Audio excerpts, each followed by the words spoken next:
ഇന്ന് നിങ്ങൾ എന്തായിരിക്കും വിചാരിക്കുന്നത് ഞാനിവിടെ ഈ റോഡിൻ്റെ ഇവിടെ നിൽക്കുന്നത് എന്താണെന്ന്. കാര്യം എന്ന് പറഞ്ഞാൽ നമ്മുടെ 20 വർഷങ്ങളായിട്ട് ആറന്മുള പഞ്ചായത്തിൽ ഒരു വികസനങ്ങളും ചെയ്യാതെ കണ്ട് ഒരു റോഡ് പൊട്ടിപ്പൊളിഞ്ഞത് നമ്മൾ നേരത്തെ ഒരു വീഡിയോയിൽ ഇട്ടിരുന്നു. അപ്പോൾ ആ വീഡിയോയ്ക്ക് ശേഷം നമ്മൾ ബഹുമാനപ്പെട്ട മുഖ്യമന്ത്രിക്ക് നമ്മൾ പരാതി കൊടുക്കുകയും 2024 പരാതി കൊടുക്കുകയും തുടർന്ന് പഞ്ചായത്തിൽ നിന്നുള്ള ടെക്നിക്കൽ ടീം വന്ന് അളന്ന് 100 മീറ്റർ ചെയ്യണം എന്ന് പറഞ്ഞ ഒരു സ്ഥലത്താണ് ഞാനിവിടെ നിൽക്കുന്നത്. അപ്പോൾ അതിന് സംബന്ധിച്ച് ഈ ഒരു വീഡിയോ നമ്മൾ കൃത്യമായിട്ട് ചെയ്തിട്ടുണ്ട്. അപ്പോൾ അവിടെ അതിന് ശേഷം നാളിതുവരെ ഒരു വർഷത്തിന് ശേഷം യാതൊരു നടപടികളും ഇല്ലാതെ കൊണ്ട് ഈ പഞ്ചായത്ത് ഇങ്ങനെ ഡിലേ ആക്കി കൊണ്ടുപോയേക്കുകയാണ്. അപ്പോൾ അങ്ങനെ കൊണ്ടുപോയി കഴിഞ്ഞ ദിവസം ആർക്കും ഉപകാരമില്ലാത്ത വിധത്തിൽ ഒരു 50 മീറ്റർ എന്തോ കോൺക്രീറ്റ് ചെയ്യാം എന്നുള്ള രീതിയിൽ പറഞ്ഞ് പഞ്ചായത്തിൽ നിന്നും ഒരു അറിയിപ്പ് പോലെ വന്നു.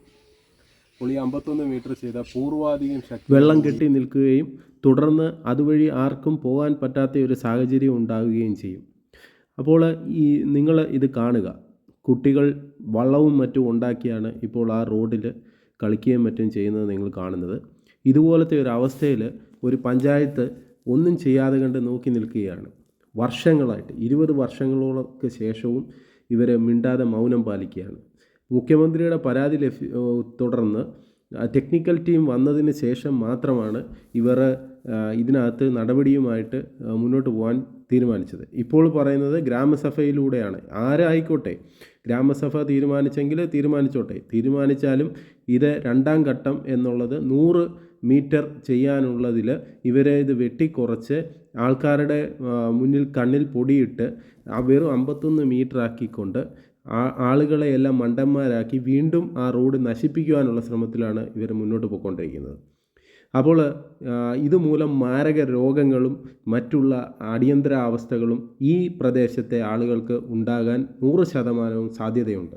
മഴ പെയ്തു കഴിഞ്ഞാൽ വെള്ളം കെട്ടി നിന്ന് അവിടെ കൊതുകുകൾ മറ്റുള്ള കാര്യങ്ങൾ എല്ലാം ആ പ്രദേശത്തെ ആളുകൾക്ക് ഉണ്ടാകുന്നു. ഇത് വ്യക്തമായിട്ട് ചൂണ്ടിക്കാണിച്ചിട്ടും പഞ്ചായത്ത് മൗനം പാലിക്കുന്നത് എന്തുകൊണ്ട് എന്ന് മനസ്സിലാകുന്നില്ല. അവർ 20 വർഷത്തിന് മുമ്പ് ചെയ്തിട്ട് പോയ അതേ സ്റ്റേജിൽ കിടക്കുകയാണ്. ഇന്ന് ഇത്രയും വികസനം എന്ന് മുദ്രാവാക്യവും ഉണ്ട് മുന്നോട്ട് നടക്കുന്ന ആളുകൾ ചെയ്യുന്നത്. അപ്പോൾ നിങ്ങൾ ശ്രദ്ധിക്കേണ്ട ഒരു കാര്യം, ഇത് കണ്ടില്ല, ഇത്രയും ക്ലിയറായിട്ട് ഇതിനകത്ത് വെള്ളം കിടക്കുന്നത് കണ്ടിട്ട് പോലും ഇതിൻ്റെ വീഡിയോയും മറ്റും സെക്രട്ടറിക്ക് ഉൾപ്പെടെ അയച്ചു കൊടുത്തിട്ടും അവരിപ്പോഴും ആ ചെറിയ രീതിയിൽ എന്തോ തട്ടിക്കൂട്ട് പണി ചെയ്ത് പോകാനുള്ള ശ്രമത്തിലാണ് നടക്കുന്നത്. നിങ്ങൾ ഈ കാണുന്നത് കണ്ടോ, ഏകദേശം ഇതിൻ്റെ പകുതിയോളം ചെയ്തു കഴിഞ്ഞാലേ ഈ വെള്ളം സുഗമമായിട്ട് താഴെയുള്ള പുഞ്ചയിലേക്കും മറ്റും ഈ വെള്ളം പോവുകയുള്ളൂ. ഇത് കുട്ടികളെ സ്കൂളിലേക്ക് കൊണ്ടുപോകുന്ന രംഗമാണ്. ഇവിടെ കുട്ടികളെ സ്കൂളിൽ കൊണ്ടുപോകണമെന്നുണ്ടെങ്കിൽ മഴയായി കഴിഞ്ഞു കഴിഞ്ഞാൽ ആളുകൾ വണ്ടിയിൽ കൊണ്ടുവിടേണ്ട അവസ്ഥയിലാണ് ഇപ്പോൾ വന്നത്. മാത്രമല്ല കുഞ്ഞുങ്ങൾക്കായാലും മുതിർന്നവർക്കായാലും ഈ റോഡിലൂടെ പോകുന്നത് വളരെ ദുഷ്കരമാണ്.